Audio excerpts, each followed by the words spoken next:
On today's episode, we are going to explore Benny's new endeavor. He is starting school to become a social worker. Dun, Woo, woo, dun, woo, woo, woo. dun. We'll talk about what that looks like, what he's been going through so far, and what's his goals, what's his mission. We're just going to talk about it all. Let's talk about death, baby. Let's talk about grief and mourning. Is it argumental or existential? What's it mean to me? Let's talk about death. Hi, I'm Benny Capal, and I'm a funeral professional. And I'm Nicholas Capal, psychologist. Hey, Nick, let's talk about death. Let's do it. Welcome back, all you listeners, you beautiful listeners out there. So beautiful. You made it to another day, which is a win, you know. It is. It always is. It's better to be above ground than underneath it, right? It's better to be vertical than horizontal, There as we they say in the go. biz. Okay, this episode's going to be a little different, I feel like. This is going to be a highly Benny episode because we are going to explore the fact that Benny is starting his journey on becoming a social worker. Yes, that is very true. You know, I think this all starts, Doc, when we were back in our first couple of years of college, when I was going for psychology and you were going for mortuary science back then. And look how the tables have turned. But, you know, I think there was always part of me that felt like something was missing through the mortuary science. You know, I got my mortuary science degree. I've put in 10 years at the funeral home. I've been part of, 3 or 4, 5 or 6 boards now at this point. I've been in a lot of association stuff. And what I found was there was a little piece that was missing when it came to helping the families with grief and loss. Part of it was the first 5 years, I think, for any job was finding out what a job actually is, what entails, what goes into it. And then we're also dealing with being a funeral director. So you're dealing with seeing things you really shouldn't see. Normal people don't see, and I'm normal in quotes. The average everyday person doesn't see or doesn't hear or see. And then also dealing with your own grief journey through that process, and then having children and all that. So my first 5 years of being in the funeral home were wonderful. I learned a lot. I got to meet a lot of families. I got to help a lot of families. But I've always struggled because I would help them for that short 2 weeks or whatever, and they were gone, And a lot of nights I would kind of stay awake and kind of worry about, did they get through that process? Because as a funeral director, and Doc, we've talked about this, and you listeners can go back, funeral directors are looked at very strangely. We're wanted when we're needed, but for a lot of individuals, we're the last people they want to talk to or communicate outside of the funeral home. So there was a lot of nights I struggled. Should I call that family the next day or the next week or next month? But then also there's funds and stuff, and I didn't want to come across like I was still being a salesman. But also I did care, and it was really tough because I don't have the licensure to continue that grief with them in a way that's professional. Not to mention, as much as I've learned, I didn't go to school like you, Doc. I didn't go and get, 2 to 3 more years of education on top of the everyday wisdom that I've gotten here at the funeral home. And so about 3 or 4 years ago, I started trying to figure out what else I could do. And it got to the point where I didn't know, because at the time it was only Dad and I didn't know if any of the brothers were going to go into it. And then Capali decided to step up and go into the business. So at that point, it kind of gave me an opportunity to look into going down another path. And what did that look like? Was that going into psychology field and getting a master's in psychology so I could be a therapist? Because that's, I think, at the end of the day, what I've always kind of liked to do, even in the funeral home. And I think the funeral directors in some ways do their own I don't want to say therapy because I don't want to get in trouble and I don't want any funeral director, but we do a lot of aftercare, one-on-one, and grief counseling in some ways, just because of what we're in the field of where we're at in meeting families during such a traumatic time. And also picking up years of advice and wisdom from our predecessors. Specifically, I'm talking about me, with dad and grandpa and great grandpa. So we've learned a lot. And so I was like, should I go to psychology and get my psychology degree? And then, but do I really want to go into the psychology masters? And then really, if you really want to go into a therapy and be on your own and be your own boss, you kind of have to go to the doctorate. And I don't really necessarily think that's the way to go. And then there's the counseling side. You can go and become a master's of counseling. And then there was a third way that I didn't even know existed, which was social work. And I have always have been impressed, and I've delved into a lot of books on social dynamics. So I've always been very intrigued on how society impacts individuals as much as internally affects individuals. And I was always very proud and very interested, Doc, when you talk about the psychology part of it. What's going on inside of them? What are they not talking about? What are they not doing? How is that affecting their everyday life? And then with social work, it's kind of in some ways the opposite effect of that. How is society and individuals outside of themselves kind of rearranging how they are in their personality as well? So it's kind of like the nature versus nurture. And I kind of like that idea. I kind of like that idea where not only am I so lucky to have, a dad that's a funeral director, but I also have a twin brother that's a psychologist, doctor of psychology. And then if I go into the social work, it kind of encompasses kind of all the fields of therapy in some ways. And so I was really interested in going in that. So I looked at a couple schools and talked to a lot of professionals that I've really kind of taken advice from.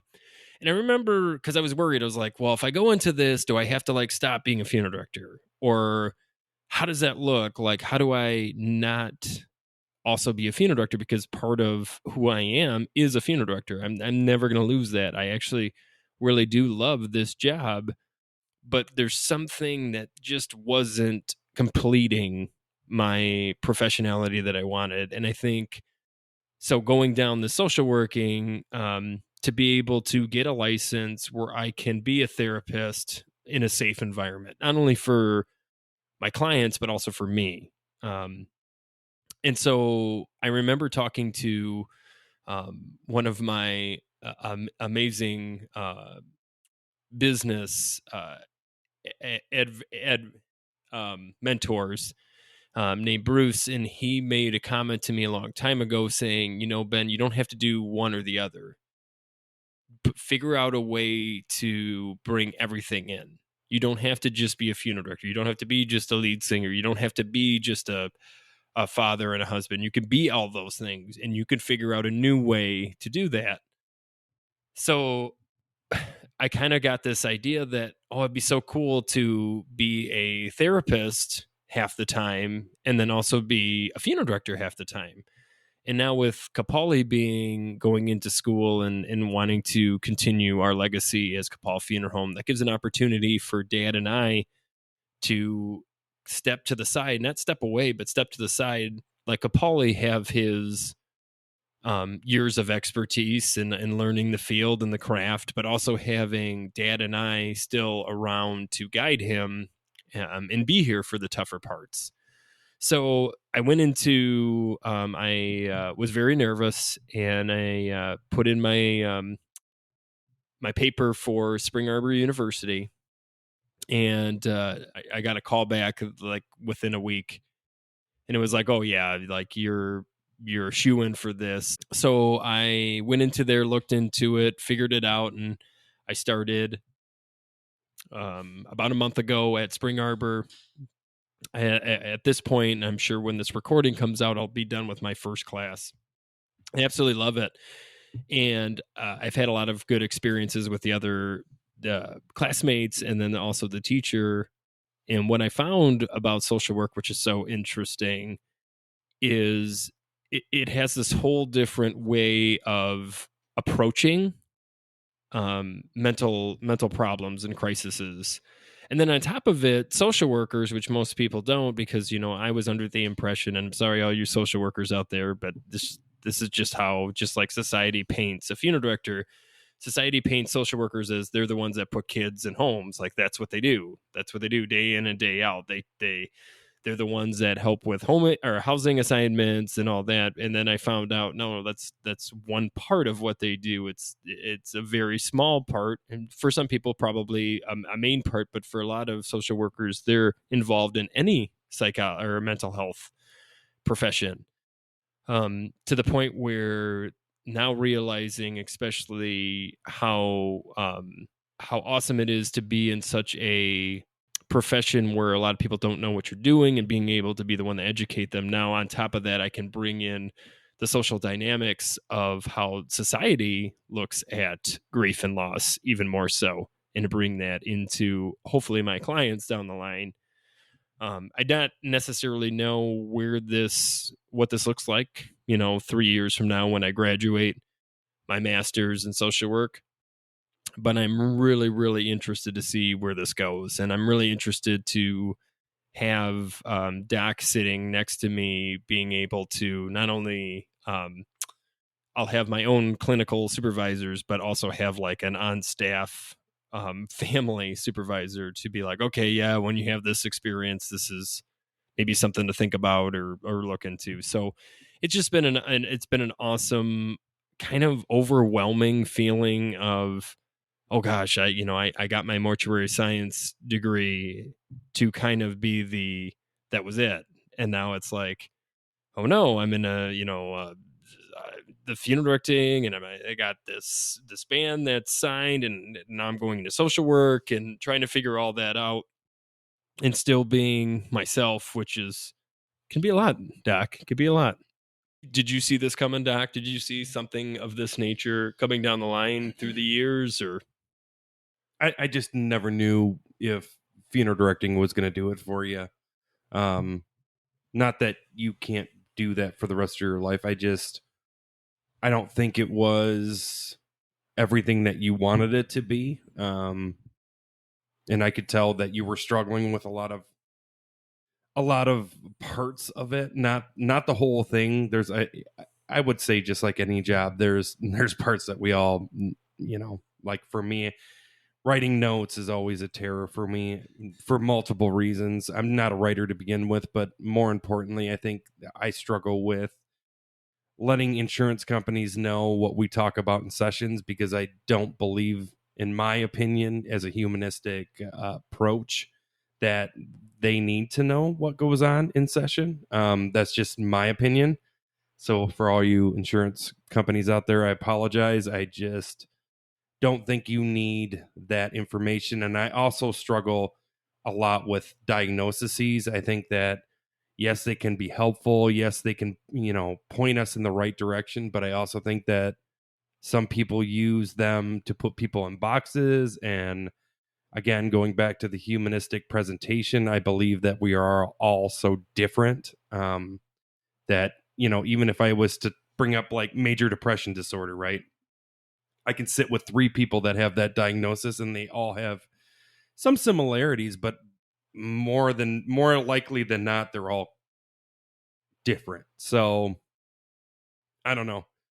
Did I see it coming? I seen something coming. I wasn't sure what it was. But I also think that, you went through a really tough time being a funeral professional with COVID, so that didn't help.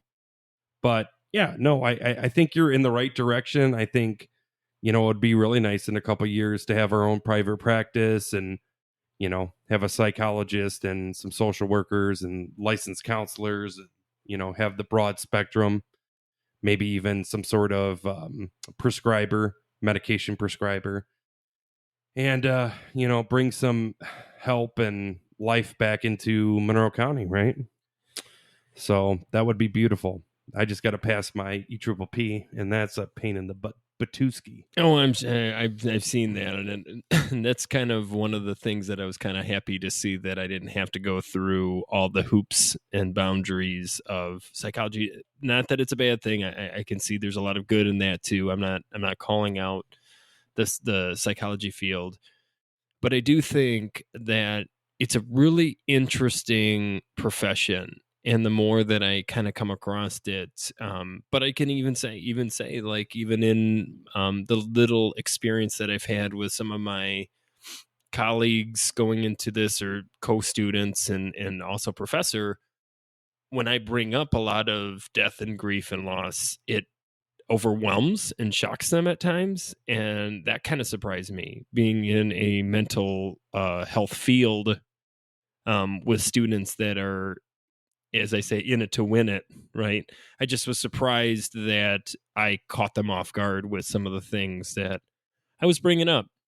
Grief and loss is a specialty, Ben. It's we talk about this in our profession all the time. It's a lot of people will put what they're good at on, like, Psychology Today and things that they're specialized in, and it surprises me how many people put grief and loss on their Psychology Today without being grief informed.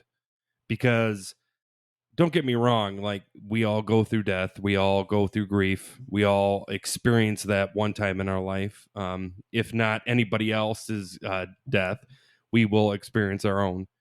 But, like, to me, that's one of those things where, again, a lot of people think that because it's such a normal experience that I had a professor, I know I said this on the show before, but I had a professor tell me that it was silly for me to specialize in grief and loss because everybody knew how to deal with it and there was no money in it. And that's like strike two in my mind, because both comments I think are very silly and very ignorant.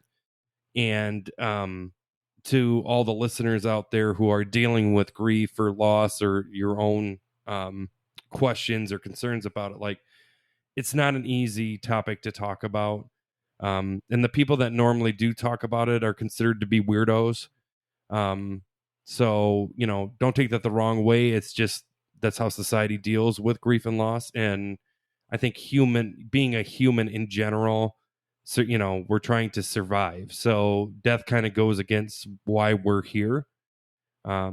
So yeah, it makes sense that it's a tough conversation, and it's a tough discussions to have. And Ben, it doesn't surprise me that you're seeing a lot of colleagues struggling with that too. I mean, I was one of the very few people that wanted to talk about death in my doctoral experience. So it is what it is. I think that me and you can bring some real change and at least very good conversations up with people. So kudos to you. And I hope, you stick in more of the private practice kind of experience, because that'll allow me and you to be in the same kind of area field. You just kind of look at problems or stuff differently than I will focus on things. But I mean, the more educated and the more different avenues and valleys, and if we can get all grief informed people from the LPCs and the social workers and the counselors and doctors and psychologists, psychiatrists, to all kind of get together and work through this, I think it would be pretty amazing, pretty fabulous. Well, in your professional career, which I know doesn't feel long, but it's long. You've put in a couple of years. I've been now. practicing for 10 years. There you go, 10 years, a decade, just like I have. Being a licensed funeral director. What has been your experience with social workers, or your clients' experiences with social workers? I think the social workers, just like psychologists, I think a lot of us are burnt out. We definitely kind of deal and dive into things differently, different perspectives, different ways of looking at the problems. I like the idea that social workers tend to focus on the system rather than the individual. And don't get me wrong, I love focusing on the individual as a psychologist, but I'm glad that there's another person looking at the thing and going, okay, yeah, that's great that you're, focusing on, Jim and Steve and Paulie, and I'm just making up names here. Right, and also the community you live in. But did you, have you ever considered like how politics are, working its magic into how individualized or individual people are experiencing the world around them? I think it's fascinating work when it comes to looking at the system. It's not normally how I tend to look at things. I tend to be more subjective to the person, but I think if you're able to sit in a room with a social worker and a psychologist and have a debate about certain things, I think that a lot of things could get accomplished. So I like the fact that you're doing that. And you're also going to, because the social workers, kudos to them, they're lobbyists and they have a lot of power and they're really good with insurance companies. Insurance companies tend to be a little bit less accepting towards especially master's level psychologists. So, I mean, yeah, I think it's everybody needs psychological help at parts in their life, and I think the more we can get out there and be more acceptable and open our doors and not have to worry too much about insurance companies, I think the more people we can get in the seat. Well, not only that, but we've talked about this. Nothing is black and white.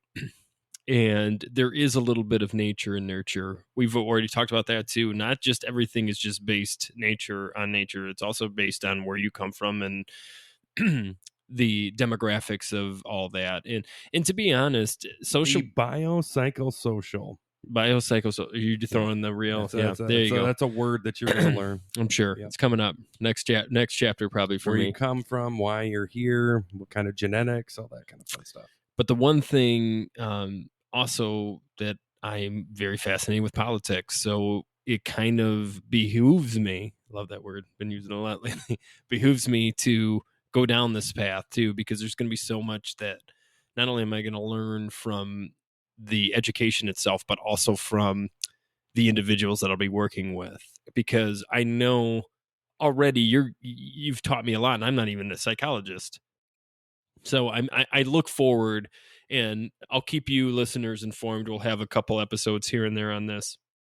And maybe Nick and I, or Doc and I, will have a debate one of these days on something. We'll come up with a thing and then come at a certain study. Come at it in two different ways and see, and maybe we'll let you guys decide who won the debate. But yeah, I think with that, I've said everything. I'm very happy of where I'm at right now. I'm very excited to see where this avenue goes. And let's be honest, Doc, and you said it, I can't see myself not being clinical one way or another when it comes to I think all of it is clinical. I just think it's it's just like psychologists out there. I mean, there's so many different specialties, and I think of like addiction as a huge one, so needed, and such a specialty, or working with bipolar or borderline personality disorder, or children with autism, like transgender, all that stuff is so important. And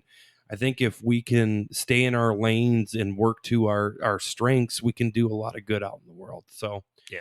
I think it's great. I'm proud of you. I hope that you enjoy it. I know school can be a bear sometimes, but just a lot of papers so far. Hang in there. Oh yeah, baby. Well, with that, Doc, I think we should get into that time. That Q&A time, baby. Q&A, everyone loves that Q&A. All right, Doc, here we go. Gifts for a grieving family. My uncle died suddenly last week. He was only in his 40s. I'm putting together a little booklet of his jokes and stories and anecdotes people have about him. What other ideas do you have for gifts or memories for a grieving family? Of course, he has left my Nana, his mother, and my grandmother behind. And I just want things for her to treasure. But I don't want to overstep anything. So, Doc, what's your thoughts on gifts for grieving families? Read the room. I think that there is certain people that are in need of financial support or in need of, like, I always find the meal train to be interesting. Because I think, it goes back to that the closest way to get to someone's heart is through food. Through their stomach. Well, we know that the stomach is a huge deal. It is.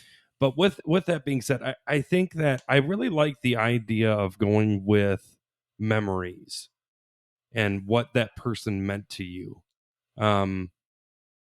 Because to different people in that family, they might not have gotten the goofy dad.